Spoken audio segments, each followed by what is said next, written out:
you can make your story happen. You can do whatever you want.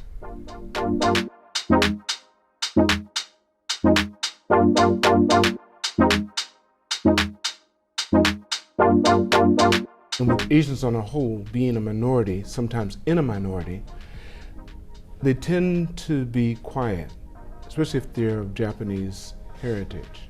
I find them to be the quietest, I would say, almost, of most Asians. Japanese are taught not to stick out at all. So that's what you do. You basically do that. She's a communication specialist, and she's also a lecturer.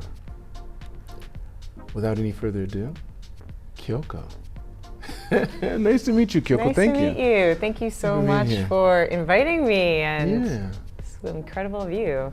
Isn't it? Incredible view of the city. From floor to ceiling, windows. Really yes. And we're looking out in the south part of Tokyo, the southern direction of Tokyo. It's a nice, beautiful day today.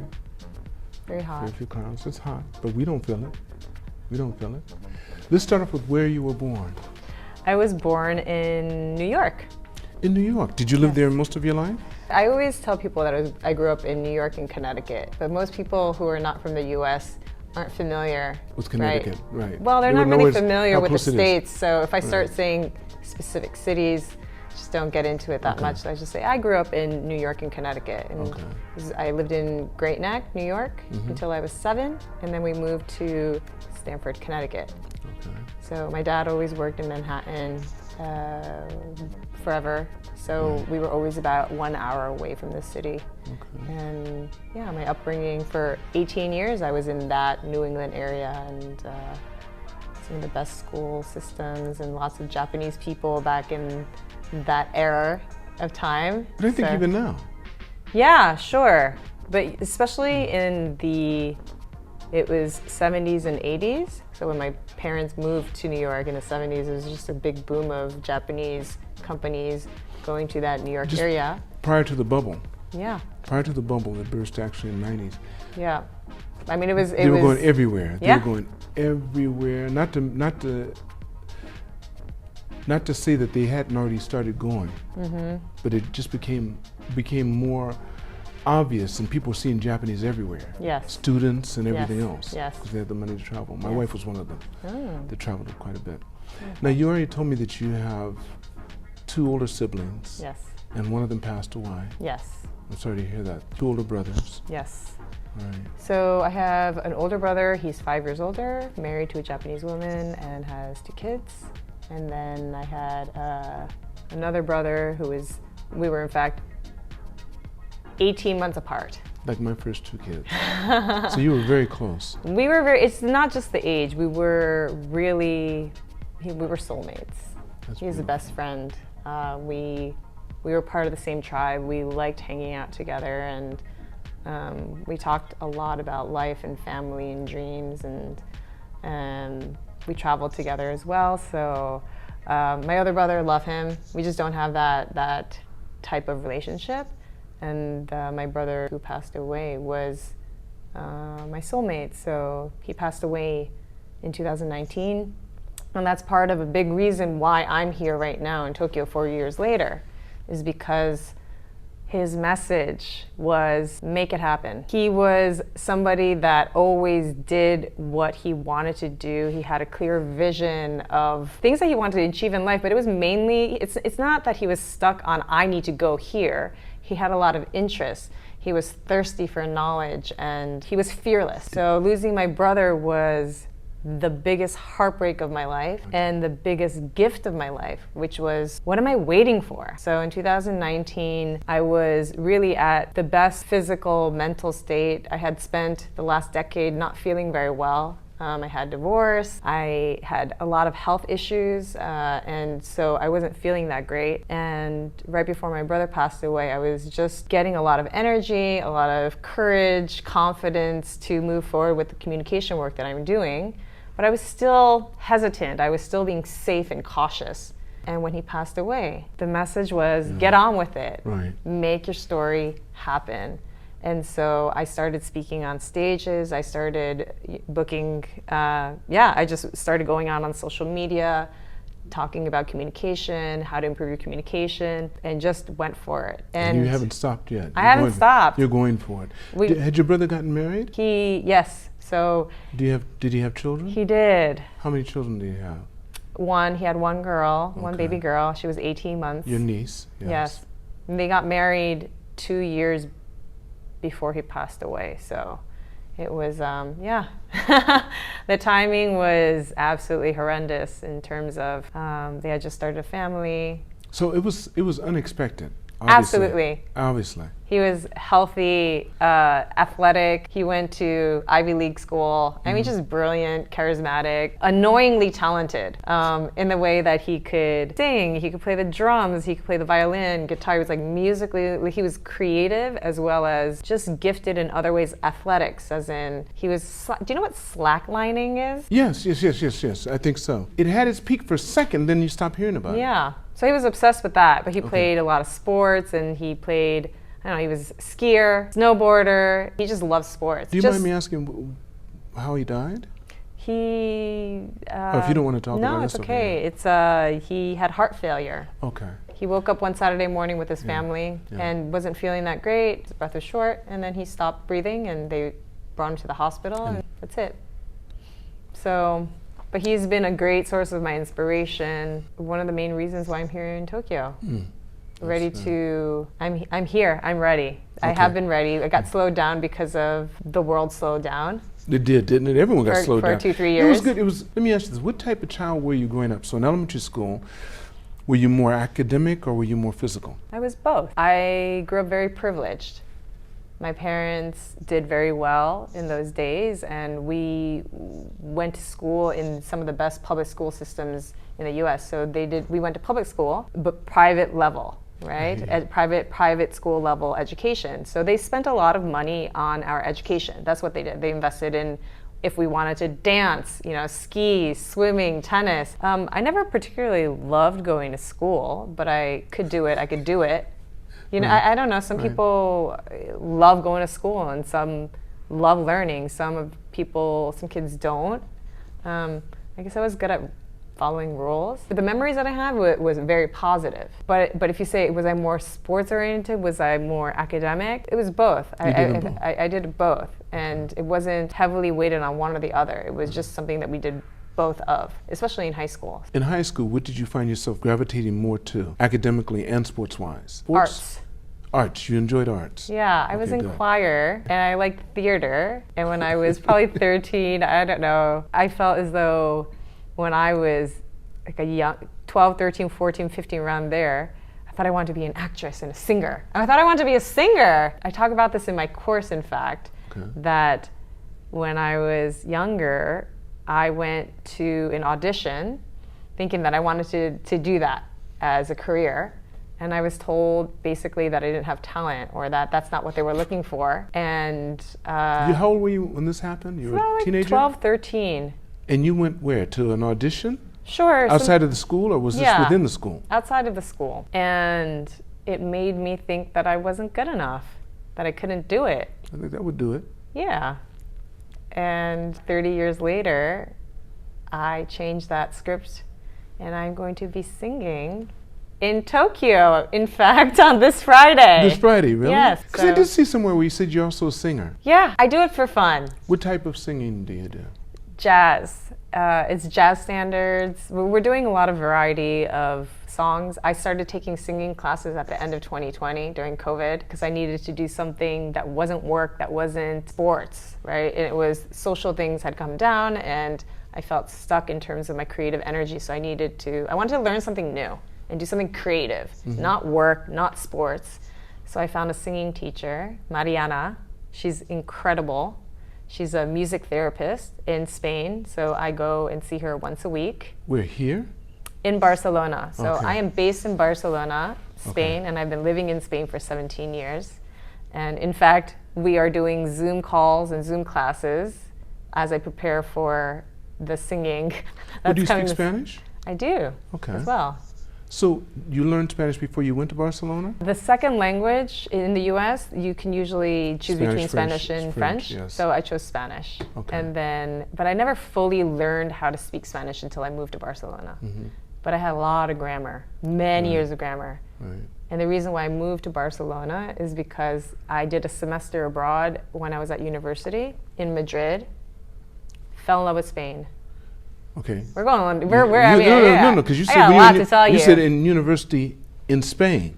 So, I went to UC Santa Barbara. Okay. So you went from the East Coast to the West Coast. I sure did. You graduated from high school on the East Coast, Connecticut. Yes. What made you decide to want to go to California? I wanted to be far away from Connecticut. And I hated the cold weather. I wanted beach, I wanted sunshine. You leave the East Coast and go all the way to the West Coast because you wanted to get far away from the cold, from Connecticut, from the East Coast, from people that don't smile to you, smile at you unless they know you. Well, they do smile, but yeah. No, unless they know you. Unless they know, listen, I know the East Coast. If they know you, they smile all day. But if they don't, what you smiling at? Exactly. Now, and then you wanted to go to where they smile no matter what. Yeah. They just smile all the time. They look like little, sheesh. They smile no matter what, have nothing on their mind, just smiling. Yeah. They might be discovered. They're always smiling all the time. What was it like? What was your first impression? Beautiful, sunny, healthy, active, beach. Lots of parties. You see, Santa Barbara is a big party school. There's not a school on the West Coast that isn't. I loved what I studied. I studied communication, which is... What made you decide to do that? I've always been curious about humans. I'm curious. Human behavior, psychology, sociology, how people connect, how people build community, how we look at the world. I've spent my life just deciphering what people are saying and reading body language. So since I grew up in the US, I was in our home, it was always Japanese. But are you familiar with the term third culture kid? Yes. Yes, so it means my parents were both born and raised in Japan. They came to New York. They went to New York. They had 3 kids, and then so that's the second culture, is the U.S. culture, and then the third culture would be the culture that we have at home. At home was Japanese cultures. Shoes off. We're eating with chopsticks. My parents would not communicate with us if we spoke to them in English as well. They said, "Sumimasen, eigo shaberimasen." Sorry, if you don't speak, we don't speak English, right? So you want to talk to us, you speak to us in Japanese, and that's how we learned how to speak Japanese. So both of them are fluent in English and Japanese. Yeah, my dad reads and writes English and Japanese, obviously, but English very well. And my mom, her English is not as advanced as my father's. Okay, but her Japanese must be out of sight. I honestly did not know that I would be doing this type of work, and I got into it about 7-8 years ago. And you haven't been happier since? You haven't been as happy as you've been in your whole life, right?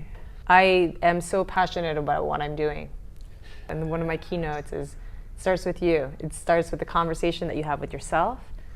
Then the way that you talk to other people will change, and the way that people talk about you will change as well. It first starts with yourself, right? Doesn't it? You're vibrating. It's an inside-out proposition, never outside in. You took up communications.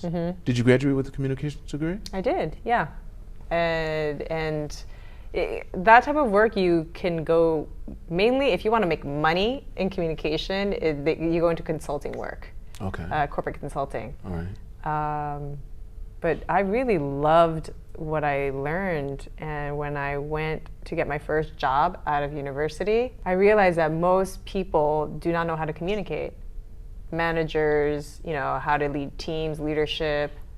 I was really just surprised with the level of communication that my managers and the company that I work with, the level of communication. I can say this now as I have had life experiences, but really one of the first realizations that I had with working in the corporate world was that most people were not trained to communicate well. We learn how to communicate and talk and speak watching our family or whoever raised us, but no one teaches us how to communicate clearly and confidently and with empathy and kindness and understanding how other people communicate, so then you can adjust your communication style and support them as well, right? I'm not perfect in my communication. But speaking to my parents who are Japanese, their style of communication is very different from the American way as well. They are special Japanese people because they spent years, over 20 years in Japan.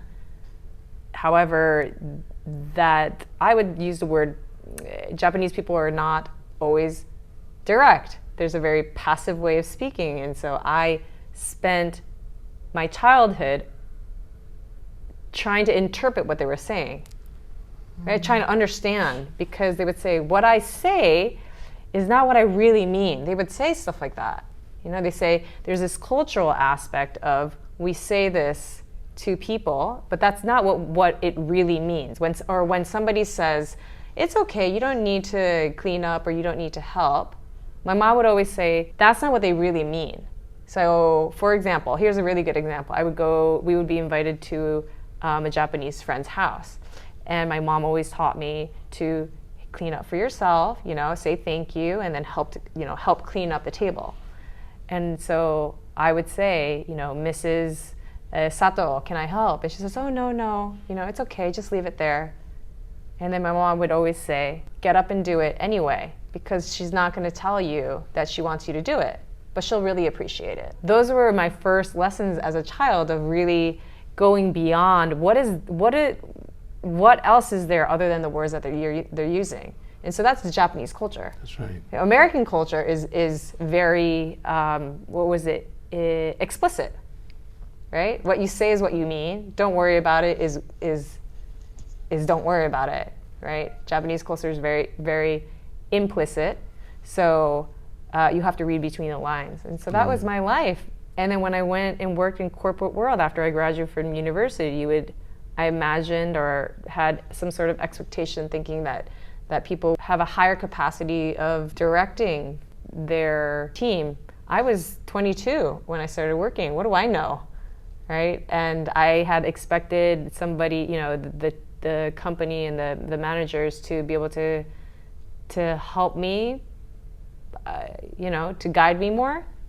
But I'm just speaking really in a communication way, that I realized that a lot of people really could use help. How long did you work with them before? I did corporate life for 3 years. And okay, that's all you could take. I got sick. I'm saying, you're with me. That's all you could take. I did it. That's all I can take. And that's where I learned then and there that I cannot do anything that I don't love, because I get sick. I literally I was depressed and sick all the time because I was unhappy with this life situation of work. I was just looking forward for the weekend. Mm-hmm. Now, if I had worked in a company maybe I liked the work more, I could have lasted longer, but honestly, I think I wasn't built that way. I was more of an entrepreneurial spirit, and so So what did you do after that? So wait, you went to Barcelona while you were in college? Yeah. Oh, I did a semester abroad, just 3 months in Madrid. When was this, your last year? In fact, yeah, it was my senior year. I did I was late in going, but I did my senior year, fall term. I studied 3 months in Madrid, fell in love with Madrid. I said, I'm going, this is great. I love Spain. I want to go to Spain. Came back to graduate, worked for 3 years, hated it. And then that's a short story, right? Right. And then I resigned from my job and sold my car, sold everything that I had in the US. And I decided to move to Spain and to pursue a master's in business communication and public relations. Did you? I did. Okay. I made a pit stop and I came to Tokyo for a year before. So I quit in 2005 in the US. So I left the US in 2005, went to Japan between 2005 for a year. To do what? To get my visa and figure stuff out. What were you doing while you were here? Oh, you had saved up enough that you could just chill for a year. Kind of, yeah. Okay, all right, okay. Kind of, yes and no. And then I started teaching English because I was like, oh, wait, I'm kind of like going into my savings. Right, I needed to kind of recover as well. And then I was like, oh, wow, I think I might want to make some money. And so I was living off of my parents then too. I moved in with them and didn't have that much. Daddy, come on, please, yeah. Yeah. I mean, I had loans. I had school loans. That was what I needed to pay for. But other than that, I sold my car and everything, so I didn't have many expenses. I had a pretty big debt in terms of school loans, but I put that on hold and whatever, I dealt with that afterwards. It's all paid. I didn't know what I was doing when I moved to Barcelona. I chose to go to Barcelona for the climate, nature. My brother had studied a semester in Barcelona. So I was like, hey, I'm gonna go to that place. Found a school where I could study. But I didn't know what I was gonna do or how I was gonna do it, but I had two things clear. One, I'm gonna live in Spain. I'm gonna live in Barcelona. And two was, I'm not working for anybody else. Okay. That's all I had clear, and I made it happen. Okay, how did it happen? give me a brief synopsis. The short story, wow. The short story is I started teaching English. So I started teaching in Barcelona? In Barcelona, okay. Because that was the easiest way for me to make money without having papers. Okay. And how long did you do that? Many years. Did you? Until I made the official switchover. What's the official switchover? I officially became my company in February of 2020. Okay. Officially. But I had... You set up your own company, you're saying? Yes. Okay. Doing the communication work. I hear But you. I had been doing the communication work and working with clients. Well, did you have to get a permanent visa, Yeah, all that stuff is, yeah. So now you have permanent residence in Barcelona? Yeah, the short story would be yes. Okay. Yeah, there's like different visa classifications, but I am fully, my fiscal residence is in Spain. I have a business set up, I have an accountant, and so that's where I do my business. Okay. And here I'm doing business activity in Tokyo to expand my empire. Mm-hmm. Yeah.